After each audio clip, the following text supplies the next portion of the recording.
Hello everyone. First I'll do the pros and cons of social media. Okay, the cons of social media in my opinion would be lack of emotional contact. Okay, so an example of that would be like you can see the person and you can see their emotions, but you can't really feel it. And bear with me, I'm gonna tell you what I mean. Like at some places, go live on Facebook, and you can see the conversation. You can hear, you can see what's going on. It can be an everyday life thing. But the example I'm gonna give you is like at our church, we do. There's someone who goes on Facebook and they film the sermon.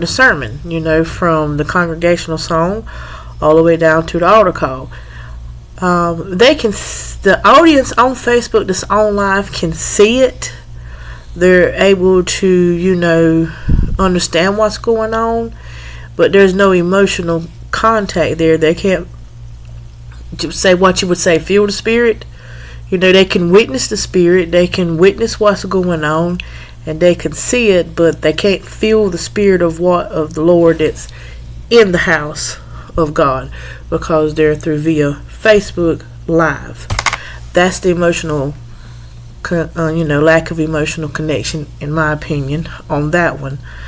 The discreet face-to-face, like I said, you're on the video and they're on the video and they're not actually looking at you because, again, I'm going to use the church and I'm going to use the pastor as he is preaching. He can't turn around and look at the camera and look at you while he's preaching to the congregation. You still get the same message that the congregation is getting, but you have that lack of face contact, because he's just not going to turn at the camera and look at the camera and say, you know what I mean, viewer. Okay, and there's also a lot of distractions. So you're at home, you're listening to the sermon, phone rings, somebody knocks on the door, the dog has to go out to use the bathroom, the kids is running back and forth, or just say you were cooking food and your timer went off. If you was at church, there would be limited distractions. There would still be some, but limited distractions. So that is my con part on social media for public speaking. Okay, now my pros for public speaking is, like I said, I'm going to use my pastor again and the congregation and the sermon that he's preaching. Okay, he can reach a lot of people. He does reach a lot of people with his sermons and the other evangelists that go there and preach. Okay, and it's a wide variety of audience. Some people hasn't never stepped foot in the church, but they come on live and they listen to him preach and they listen to the choir sing and stuff like that. And sometimes it can be more, entertaining. The social media, there's just more entertaining to it. You could be sitting there and having the worst day in your life and asking God, what can I do? And then bam, you go on Facebook and there's someone at a church and their church is live recording. Okay, and it's also a good visual understanding.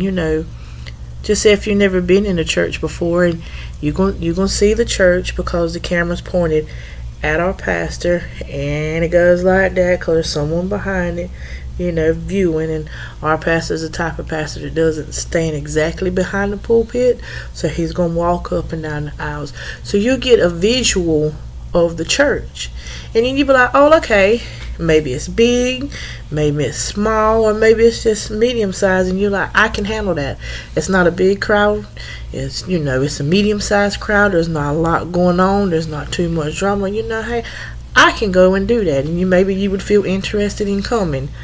It also keeps the audience engaged when you use social media, because like I said, at any point in time you can pick up that phone, you can go on your computer. I went live 15 hours ago and I'm in another country, and maybe it was that my 15 hours ago here was only 2 hours ago there, and hey, they get to watch the ceremony the sermon just like everybody else got to watch. So our next question is, Who uses social media the most?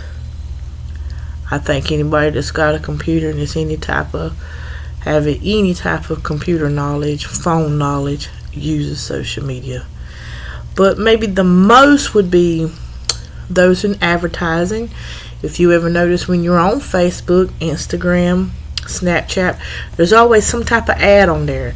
So it could be advertising, it could be little skits. There's little skits all the time. Well, Snapchat has got that all the time.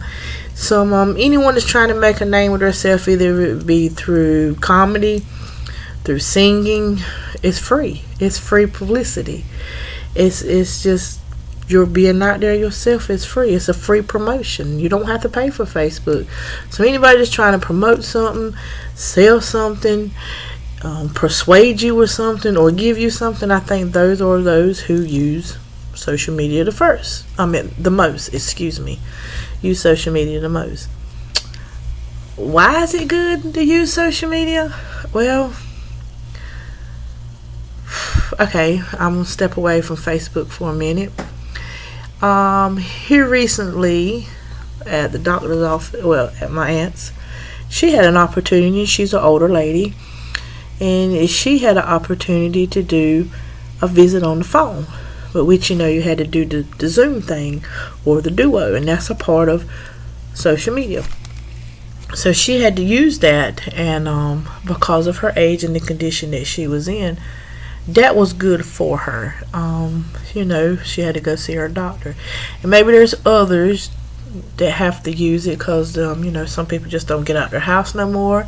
They can see their doctor, they can get their prescription, and stuff like that. If maybe they see a psychiatrist, anything that you can do through social media, that's who's going to use it. I think it's good, and it also touches a lot of people. It's just convenient if you know how to use it, and just convenient for everybody. When would you use social media? Like I said in the beginning, anytime you want to promote something, anytime you want to influence something, anytime you're trying to tell a story, you want to get a point across, you just want somebody to hear your side of the story, or maybe you just want to touch someone and let someone know, hey, I'm thinking about you. And then too, if you want to go into the professional part, you got to have your Zoom meetings. Maybe I'm meeting somebody over there in Russia about this new clothing line that I started, and there's no way that they're going to be able to come over here to the U.S. and sit down for a meeting, and just other stuff like that I had thought about. You got the Zooms meetings, and I also thought about the kids. When this pandemic first come out, I have 3, and each one of them had to be on their little Google Classroom thing to be able to do their work.